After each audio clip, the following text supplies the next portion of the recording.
Hello, void and all who inhabit it. It's me, and this is half of a review and half of an analysis.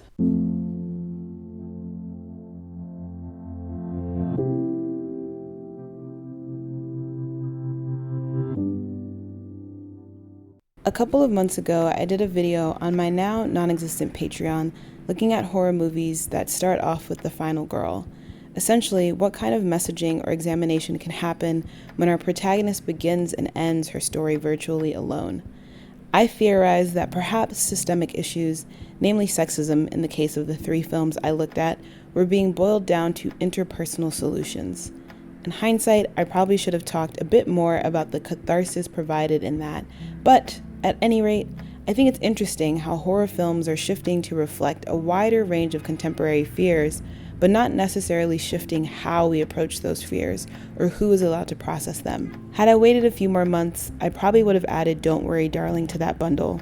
Technically, Don't Worry Darling is a thriller, a genre that emphasizes suspense over scares, but there's a similar foundation of social commentary in thrillers that we also see in horror. If anything, I think that thrillers with their higher budgets and better known cast, writers, and directors are taken more seriously than horror films when it comes to the social commentary aspect. The initial press around Don't Worry Darling is a great example of this heightened perception around thrillers. I'm not going to go over all the rah-rah that surrounded the release in detail because there are now several Twitter threads and YouTube videos breaking that down, but also because the only part of the mashugana I think is relevant to this video is how the movie was marketed, particularly by its director. For this being Olivia Wilde's second directorial credit, there was a noticeable amount of press focusing on the importance of supporting female-led stories, particularly those which challenge our norms. However, even without positioning Wilde as the great feminist hope for women directors everywhere, there was a great deal of interest surrounding the twist of the film and what kind of message the overall story would be sending. In particular, there was a heavy emphasis on the idea of sexual empowerment through showcasing female pleasure, but in general, Don't Worry Darling was positive as this profound piece of cinema. That desire to discover the twist, as well as knowing that there was some larger message underneath all the intrigue and suspense, was really appealing to viewers. Until the film came out. When I left the theater, I had so many questions that I naturally spiraled into looking up as much about this movie as possible. During this frantic search for plot hole filler, I found this interview where Wilde describes the film as the feminine mystique on acid, and it was at that point, listener, that shit started clicking into place.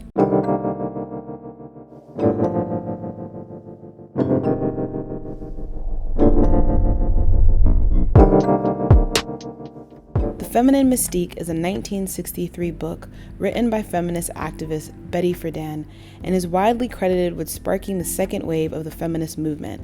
Second wave feminism is perhaps the image of feminism we're most familiar with in the mainstream until we got pink pussy hats. The second wave is when women shifted from suffrage as the main concern and began to advocate for employment rights, abortion rights, basic shit like being able to have a bank account in your own name. This is also where we get the bra burning stereotype from. This period of feminism in the 1960s and 70s, however, was hella limited. I think this is perhaps most evident in the appeal of the feminine mystique. Friedan's book was so impactful in part because of its ability to focus feminism through the lens of middle-class white women. The initial appeal of the feminine mystique was that it pulled women in who might have otherwise been disinterested in the feminism movement at the time. The phrase and title of the book refers to the assumption that women are fulfilled from their housework, marriage, sexual lives, and children. Friedan's work challenged the prevailing belief that women who were truly feminine wouldn't want to participate in the feminist movement through doing things like advocating for employment rights and access to education, or just having political opinions in general, by suggesting that being a housewife actually is not fulfilling enough. Given that this book was provocative enough to spark decades of action, clearly this was an idea worth positing. However, is there a need now in the 2020s to return to the second wave framework of feminism? This interview with Wilde suggests to me that perhaps the answer is yes, but we're not operating within the same cultural context that Friedan was. A common social media sentiment around Don't Worry Darling was that the film was for white women with conservative boyfriends who were unwilling to break up with them, which is an interesting read when you consider this underlying intention to connect to Friedan's work. If the feminine mystique was meant to pull in women, mostly white women, unhappy with their short-sighted paths as housewives, what truly is the 2022 equivalent? Especially if we stick to the population of college-educated, middle-class and up white women that were initially drawn in by the book. I think we've pivoted away from a group locked in a limited set of options and towards a collection comfortable operating within their limitations and perhaps actively romanticizing this idea that Friedan directly challenged, that performing a short list of gendered roles is enough to be fulfilled. My guess at the 2022 equivalent would actually be a woman with a life financially stable enough to be blissfully ignorant to the bullshit around her, even when that bullshit is spewing from the man she's partnered with. It's not even just financial stability, but a level of arrogance, for lack of a better term, that leads some to believe they will be safe no matter how many safety nets are chopped away. I think an adaptation of Friedan's work would require pushing that kind of woman to consider why she is so hesitant to feminism, or even further, why she is eager to participate in a system that is ultimately meant to harm us. However, the main character in Don't Worry Darling is so shiny, polished, flawless that any critique isn't available. I should maybe summarize the film here because I haven't and I didn't write it down in my outline. But Don't Worry Darling, if you don't know and have made it this far, is about a woman named Alice who seemingly lives in this utopian 1950s suburban housewife life with her husband Jack. But Alice starts to notice that something is weird in the town that they live in. The town is called Victory, by the way, I should mention that as well. And she starts to look into things and discovers that Victory, her whole life, is actually an illusion, and she is strapped into this VR type thing, and she's living in a simulation, and she actually lives in present day. And it's revealed to us that she used to be a doctor who was supporting herself and her boyfriend, and her boyfriend, who's unemployed, falls into a rabbit hole of incel bullshit, buys into this ideology, gets the VR and traps her in, and so she spends the movie trying to escape when she realizes the truth. The commentary about what a woman needs to know in order to wake up, what she needs to hear to have the illusion shattered, is half-baked because we never establish what the modern-day illusion is for Alice.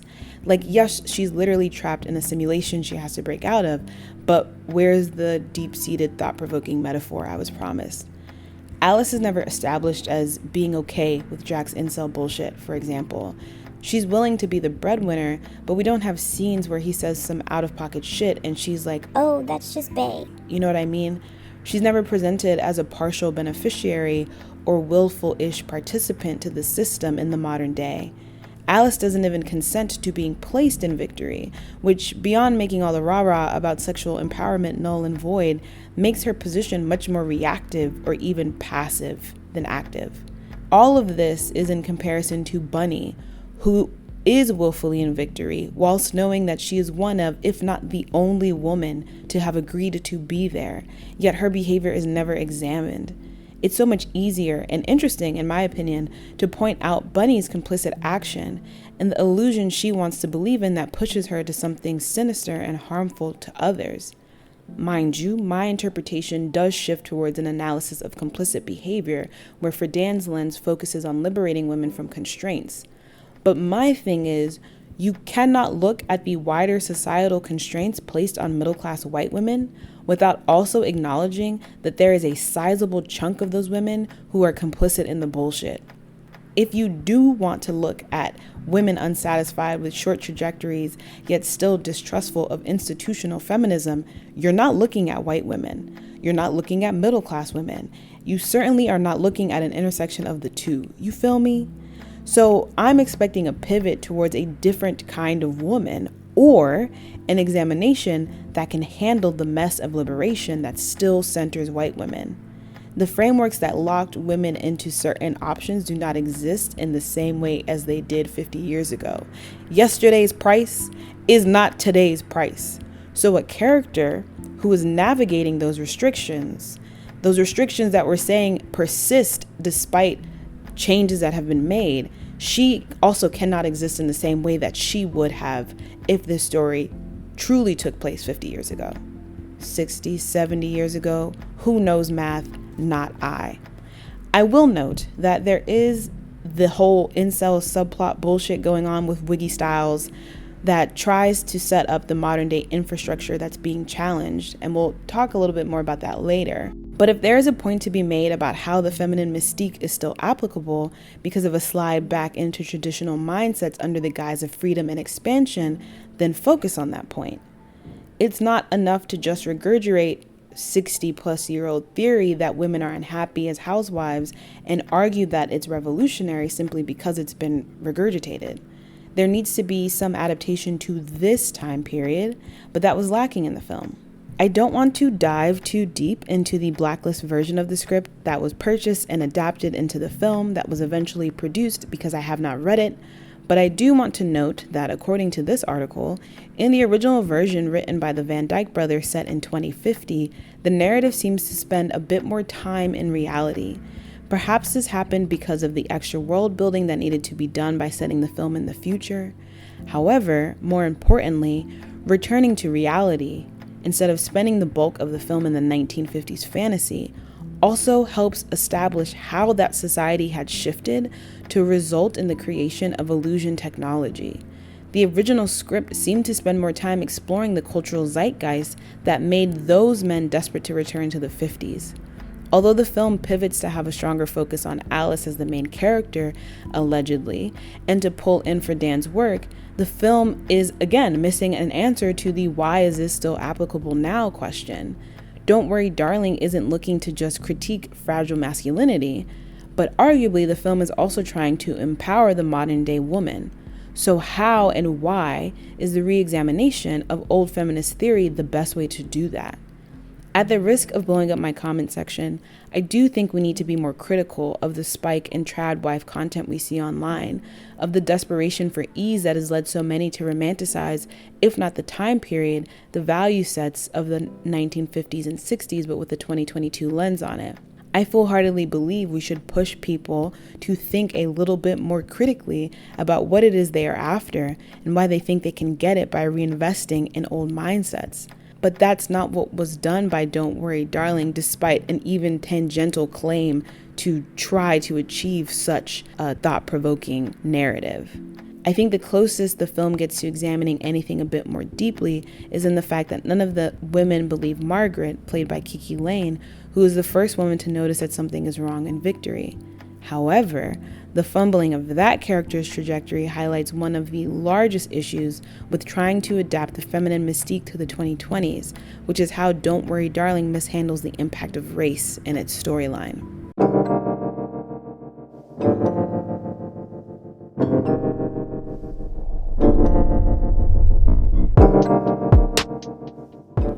As briefly mentioned before, one of the biggest issues within feminism in general, but especially first and second wave feminism, is the nasty self-focused racist behavior of white feminists. Returning to the target audience of the feminine mystique, filtering liberation through calling in middle-class white women first often means everybody else gets excluded or conditionally accepted. In a modern interpretation of Friedan's theory, my hope, foolishly enough, would be that white women would be a little bit more cognizant of the role white privilege plays in their understanding of gender. At the very least, I'm going to need folks to recognize that the trad wife bullshit is meant for a specific population of women. Kim Foster has talked about how the luxury movement is trying to similarly dupe Black women, but that the ideal of femininity and womanhood that is being sold is something that has always been isolated to white women, has always meant to be exclusionary at its root. To tackle that ideal of femininity and womanhood, that exemplar that is established in the 50s that Alice is grappling with, that she is actively trying to push against without addressing race, is lazy at best. Despite the diverse background extras, Don't Worry Darling only features 2 named characters of color with dialogue, and neither one of them help with the thoughtlessness the film is exhibiting. Starting with Margaret, The treatment of her character is a great example of why you can't just slap people of color into a story without thinking critically. Arguably, the entire first season of Wednesday is also an example of that, but I need to finish it before I make such a claim. Anyway, Margaret is presented as an outcast at the start of Don't Worry, Darling. We learn through flashbacks that she wandered out into the desert with her son, who was never seen again. After which, Margaret keeps bringing up that something isn't right in Victory, which leads to her being ostracized. People not only think she's mentally unsound, but Alice's friends, Bunny most ardently, if I'm remembering correctly, are actively upset that Margaret would have even fixed her lips to speak poorly about Victory in the first place. A black woman is saying something ain't clean in the milk, and a bunch of white women are mad she won't keep her mouth shut so that they can keep a good thing going. Then you add on top the end reveal that Bunny knew all the shit was going on and still was complicit. The message is literally right there. Like, truly, it doesn't make sense how you fumble a bag so severely when it's staring you in the face. Starting the film with Margaret already ostracized also made me wonder how much care the film wanted me to believe was given to Margaret before the women reached this point of, we are so sick of her and her bullshit and the fact that she thinks something is wrong. As opposed to Alice, who once she starts pointing things out, there's a heightened concern in making sure she doesn't fuck up her setup. Which that isn't an effort to consider that she or Margaret are telling the truth, right? But it is an attempt to keep her safe that's totally missing for Margaret. The dynamic between Margaret and Alice is the perfect setup to ask, which women do we truly listen to? Which women have to suffer, have to die in some cases, before an issue is taken seriously? Margaret is allegedly Alice's closest friend, but Alice is more observationally curious than genuinely concerned when Margaret has an outburst at the neighborhood party. After Margaret dies, Alice is more invested in proving that there was a secret cleanup crew than that her neighbor just passed away. Margaret is a tool for Alice's own awakening. Margaret's function as a character, not just a plot point, is so shallow that it's honestly a bit shocking for a film that wants to so badly be given the feminism stamp of approval. The most on-the-nose point of it all is that we have multiple flashbacks to Margaret's death to, I don't know, build tension, establish a modicum of motivation. And I still find it so difficult to believe that in a time at which Black people are consistently asking to not share videos of people's untimely deaths on social media, are consistently talking about how sick it is that non-Black people seem to care more about showcasing broken, bloodied bodies, are consistently still fighting the accusations that Black Lives Matter is a chant for hatred, that multiple people thought that flashbacks of a Black female character's death would be a good narrative device. Diversity on the screen is not enough if the bulk of the people involved in the decision-making process have piss-poor cultural competency skills. The other prime example of maybe it would have helped to have some other people looking at this occurs with Gemma Chan's character, Shelley. Shelley is the wife of Big Bad Boogeyman Frank, played by Chris Pine, and she has a major role in 3 scenes. Well, major is doing a lot of work in this sentence here. The first time we see Shelley, it's at the aforementioned party that Margaret has an outburst at. She's basically Frank's arm candy and spends the party being a silent, smiling hostess. The second time Shelley has an impact is at a dinner party that Alice and Jack host. Alice tries to expose Frank and have him confirm what he said to her privately, that there is something underneath the veneer of victory, but what ends Alice's TED Talk is Shelley cutting in to embarrass her.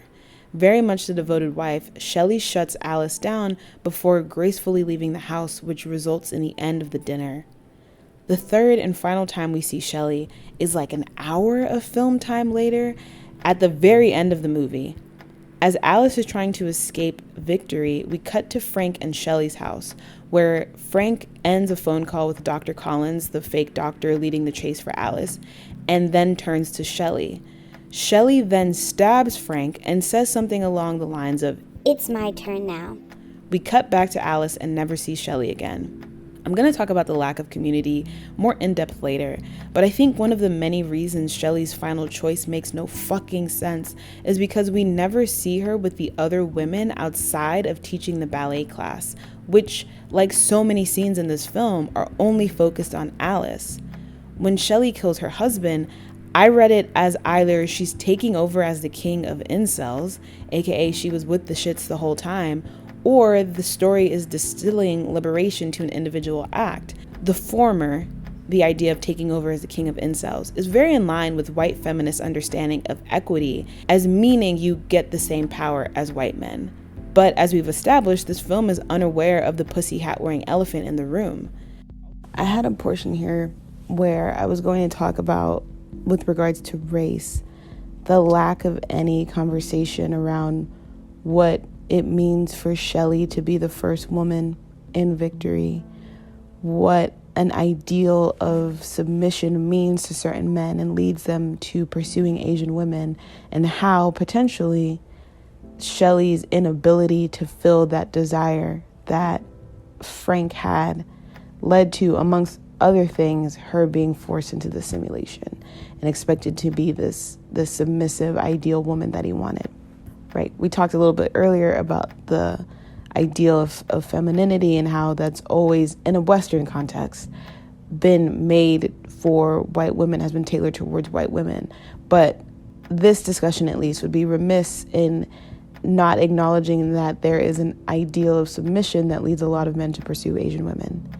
But I cut it because, I also acknowledge that maybe they didn't feel they had the range, and that's why they didn't talk about it, because that's a little bit deeper. That's a deeper cut than just like recognizing that perhaps a black woman's death shouldn't be a narrative device to me. But I'm not Asian, and I welcome any critiques that feel like, no, that's just as surface level of an approach that can be taken even by non-Asian women, or analysis that can be taken by non-Asian women. But in thinking about that and thinking about whether or not I wanted to keep it, I also started thinking about submission is really connected to power, right? It's about specifically this desire men have for submissive women, and submission being like a very narrow definition. It's about wanting power, wanting to be seen and felt as powerful in this very intimate relationship. But Don't Worry, Darling doesn't really look at how power shows up in these interpersonal relationships, whether or not you take into account race, unless it's like very overt. So Alice pushes back against Frank quite a bit, and we do see power there, right? Like, he is the man controlling all of the puppets, and she no longer wants to be a puppet, and that's where that pushback is. Gemma Chan's character is one instance where this discussion of power could be a little bit more layered by also taking into account race, and again, an expectation of submission that leads men to some non-Asian men, to pursue Asian women because of this expectation that that's the most demure type of woman, that's the most submissive type of woman, that's the one I want because I can feel the most powerful. And arguably Frank doesn't get that because of Shelley's end, which I think I'll talk about in like just a few moments. As opposed to Shelley being complicit in this, she seemingly does not like it, which gives me the impression she was not the woman that Frank wanted, which is why she ended up forced into the simulation. That conversation of power does not happen with her. But that conversation of power in these interpersonal relationships, in these deeper interpersonal relationships, whether it be with Alice and Margaret, her alleged best friend, or Alice and Jack, the man she loves so much who forced her into this, don't happen at all. So it makes sense, unfortunately, that it also wouldn't happen with the woman married to the man who started it all. But the latter option, the idea of freedom being a single act away, is equally short-sighted and narratively unearned. Shelley is not set up as questioning victory the same way Alice is. None of the women are. The alarm that's set off once Alice starts her escape seems to jolt some of the women awake, but would that alone be enough to pull such a reaction from Shelley, who seemingly was one of the first in victory? If she's been here this long without issue, What's causing her to have a problem now? Something I wish the film did do is look at who these women are as people when the men aren't around. Shelley could have been established as someone who does play the devoted wife, the hostess with the mostest around company, but who actually hates that shit. Or like Bunny is a little bit crass or rude or just anything to give her some texture. Having Shelley stab Frank reminded me a little bit about Janelle Monáe's character in Glass Onion. I don't know when this is coming out, but it probably will be before Glass Onion gets released. I'm going to try to not spoil it too much. But there are decisions made in that film that, like, I would love to know if Rian Johnson was doing it intentionally or if it was kind of like white liberalism being like, we're going to give the woman of color power and it's going to be great and everyone's going to cheer her on. Or like if he was like intentionally poking fun at that. But both with Janelle Monáe's character and with Shelley, it does feel like this white liberal thing of like, the woman of color is going to save us type of thing, with like no consideration to who that woman of color is, to what she has to risk in order to do that act that will quote unquote save us, to the lack of support that woman has had at this whole journey that would result in her doing something so drastic as stabbing her husband in Shelley's case. With Glass Onion, I have faith that potentially Rian Johnson did that and like on purpose to kind of poke at that. I don't think Don't Worry Darling had, again, the awareness to poke at this idea of white liberalism that puts salvation on the shoulders of often black women, but even just women of color in general, with Gemma Chan's character, and pushes them in like precarious situations to do something drastic to benefit inevitably a white woman who hasn't done much. Ultimately, seeing Shelley stab Frank isn't even cathartic, it's just confusing because we know so little about her.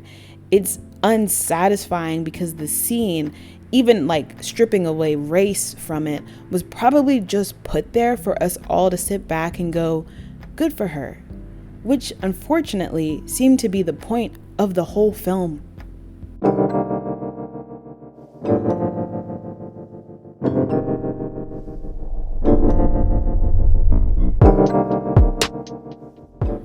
I discovered a budding subgenre, one could say, of good for her films, which have been discussed like unofficially by a bunch of different people in a bunch of different places. But I found an article by Kaya Shunyata in which they describes good for her films as ones that weaponize white womanhood and are only interested in traumatized and brutalized women. These are often stories of women invoking revenge, such as in Gone Girl, or regaining autonomy after being belittled and harmed, such as in Midsommar.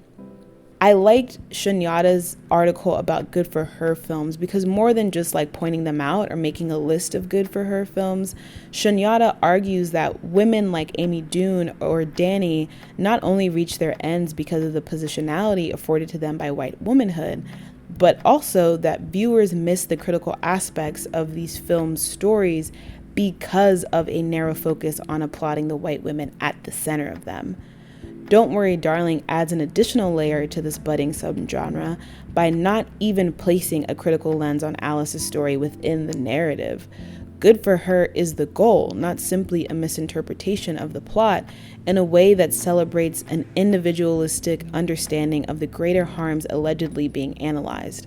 Structuring a story around an initial final girl, or starting a film with this archetypal lone female character whose adherence to a value system determines her worthy of survival, is a major aspect of a story with good for her as a goal. Alice is a superior girl bogged down by the absurdity of the gendered violence flung at her. The narrative has no time to round out the other women in her orbit because the focus is on crystallizing the main character as the savior of her own story. Her development, her path, is anchored in her worthiness. Other women exist to push her forward or to function as foils, with little awareness seemingly to how a message can be thinned out when the surrounding cast and world is so flat. It was particularly jarring to me that most instances of community in Don't Worry Darling, of showcasing how these women care for each other if they do at all, are hollowed out to center Alice. The story is singularly interested on her uncovering the mystery with little consideration to the fact that she's not experienced victory alone. The other people in town aren't NPCs crafted just for her. They are similarly hooked into the simulation, but are treated like set dressing for most of the film. I watched Princess Week's video examining Don't Worry Darling and the Stepford Wives because I've never seen that movie, either version of that movie. And Princess's analysis really hones in on the impact of friendship within the original Stepford Wives that's sorely missing from Don't Worry Darling. What the men in Stepford Wives are doing is occurring alongside that main character desperately trying to figure out things with her friends who are being killed off one by one. In Don't Worry Darling, community among women is a thing you can be pushed out of by volition of the women, again without examining how they are participants in harm. But community is also never explored as something that makes escape possible. Instead, Don't Worry Darling is too focused on Alice girl-bossing her way out of the simulation to craft stakes and in relationships worth investing in. It's additionally disappointing when I realize that this effort to build a 21st century Harriet the Spy is all to fight against a force too nebulous to pin down. Is the antagonist the Jordan Peterson-esque Chris Pine and incel culture? Is it the specific chokehold of Alice's relationship with Wiggy Styles? A two-piece combo and a biscuit? The larger structure allegedly being critiqued in Don't Worry Darling are incels, TM. But the film has spotty world building that makes it difficult to examine how a propaganda podcast led to evil VR technology. In Get Out, which Don't Worry Darling has often been compared to, and Fresh, which is a much more comparable attempt at White Lady Get Out, we do have scenes where it is explained this is what the antagonists do, this is how they operate. It is clear that in addition to the individual terrors perpetrated by the people our protagonists are in immediate relation to, the problem is bigger than their partner. The films aim a bit more explicitly at critiquing a whole power structure as well as the individuals who willfully participate. In Don't Worry Darling, there's a point where Harry Styles outright states that he doesn't even know who the other men are. He just, sent in 30 box tops and got an Oculus and some medical equipment in the mail. The suggestion that these men are simply given the tools to commit individual harm and set loose is only half the story. There is a community being built that allows such a high level of fuck shit to happen. There are spaces to congregate, affirm mindsets, and encourage behaviors. But the men in Don't Worry Darling don't even seem to like each other, let alone know anything about each other. And maybe there's room to comment on these men's need for power bleeding over into them mistreating each other. But I think that would shift the frame of the movie to a more focused analysis on how men can be indoctrinated as opposed to deconstructing the need for control that leads to violence or having victory be a parallel to real life attitudes. Either way, with this thin glazing over of a system at work, there's very little the film is actually saying about it. Alice, who is special simply because Chris Pine says so, continues to ram against the boundaries of the reality set for her until she breaks through and discovers that it's all false. But why these boundaries have cropped up, how these mentalities impact all of the women, not just Alice, what effect Alice's actions have on all of the people within her locus of control are all left untouched. Coming to you once again from the editing bed. As I come to the end of this video and realize I didn't really have a strong conclusion, I was drawn to this quote from an interview Wild had with Elle magazine, I believe, wherein she says, "I'm very curious about our collective complicity in upholding the patriarchy. I found myself seeing a lot of content that was struggling to address feminist issues and instead becoming either really simplified or overly didactic. I had no interest in making a feminist parable that was judgy or that defined men as bad and women as good. I was much more interested in that tense space where we recognize our own participation in the system that objectifies us." There's a couple of things about this quote that stick out to me. And the first is basically the second and third sentence that essentially has this idea of I don't want to make feminism boring. That's like a very diluted way, but not wanting to be didactic or not wanting to be judgy or not wanting to define men as bad and women as good seems like having a very, I don't know, Olivia Wilde, I know that may come as a surprise to you, but it's giving like capital F feminism. I just watched a Julie video today and about Julia Fox, which I would recommend watching, but she talks about capital F feminism and this version of feminism that I often call Fisher-Price feminism, that kind of like dilutes everything down to very simple concepts and terms that can be grasped onto that are not too offensive. It's midnight and I'm trying to go off the dome here. Work with me. I hope that makes sense. Like an idea of progress that includes no struggle. It is commodified, commercialized theory, frameworks, and buzzwords. It is Fisher-Price feminism. In ways, it is very simple. It's the way a lot of us, myself included, get introduced to these frameworks because we see a magnet or a bumper sticker or a poster that claims equality is simply women having the same rights as men or some simple shit like that. And it, for some of us, dives us deeper into a hole. And for others of us, we just stay on that surface level. But half of the statement feels like that, of like, I want to present a feminism that's like not too aggressive, that's like not too challenging to the social norms ultimately, which is where I also think the overemphasis on sex came in.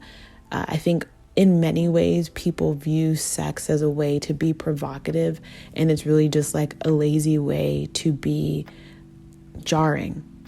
So there's that part of this statement, the Fisher-Price feminism, the capital F feminism of it all. But then the last sentence of wanting to investigate this space where we are participants in the system that objectifies us. Girl, when does that happen? I said this earlier, but I think if you really wanted to dig into that, you would be looking at different characters that already exist, aka Bunny, or that would mean crafting a completely different narrative for Alice, where she is not this infallible, spotless woman who is just thrown into this really ridiculous situation and trying to get out while being surrounded by people who do not believe her and do not want to support her, right? If we really want to look into being complicit in patriarchy, we would maybe examine Alice's relationship with Jack before the simulation. We would maybe examine those things I mentioned earlier of ways in which, in moments in which he might have said some out-of-pocket shit and she did not care. She didn't challenge him on it, or she was, a willful participant because she felt like, well, I've got XYZ thing, I'm safe. That does not happen. At best, this occurs with Bunny, who is revealed at the end to have willfully joined Victory, but even that is attached to, like, spoiler, her children passed before she entered the simulation, and she decided to join the simulation because she wanted to be with them. That even like adding that aspect to her character is clearly something to make us more sympathetic, to make us less judgmental of her choice, which again, if there is this impetus to, I want to examine this murky space where we are willful participants in our own objectification, then do that. Like, this film is truly just a collection of buzzwords thrown at a wall, tied together with a piece of string. But I mean, it's pretty, I guess. I don't know if this was marketed as anything else, if it was just marketed as like a wild ride, not even because the pacing makes this incredibly dull to watch. Like, the midpoint of the film happens so late. Anyway, we're not getting into the semantics of narrative structure and all that.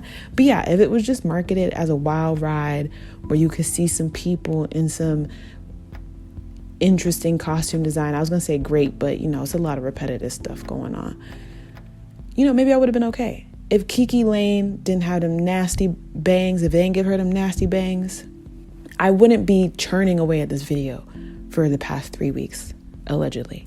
But that's not what we were given. We were told this was going to be, this great impactful piece of media that was going to change the way we understood so many things about depictions of female characters and female pleasure.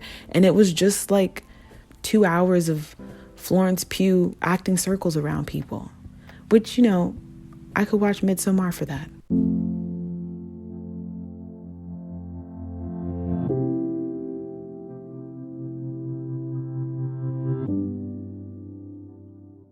If you made it to the end, thank you for making it to the end. Have you watched Don't Worry, Darling? What did you think? I thought that the loading screen black and white ballet sequence was, you know, a nice touch. But yeah, interested in y'all's thoughts. I have a feeling there will be a big gap between when this is recorded. Just for shits and giggles, I'm going to say I'm recording this on December 2nd and when it's posted. But I want to thank y'all for having patience with the slow content production as I've been fighting for my life this semester. The spring will not be much better, I fear, but my hope is to pivot to some content that's a little less time sensitive so I don't feel a pressure to, you know, post a review of a movie 3 months after it's been released or whatever. Anyway, what are y'all watching as well? If you follow me on Twitter, you've probably caught a few of my thoughts on Andor and Wednesday, which, child, I also shared here. I also started Interview with the Vampire and need to finish that, as well as 35 other shows. But I watched Wakanda Forever twice, and like I mentioned earlier, I did get to go see Glass Onion before it got pulled out of theater. So, you know, I'm watching some stuff and thinking about some things, trying to make these videos like under 30 minutes. I'm seeing that I'm like at 36 minutes. Ciao, we'll figure it out. In the meantime, though, as always, stay safe. I'll catch you in the next echo chamber.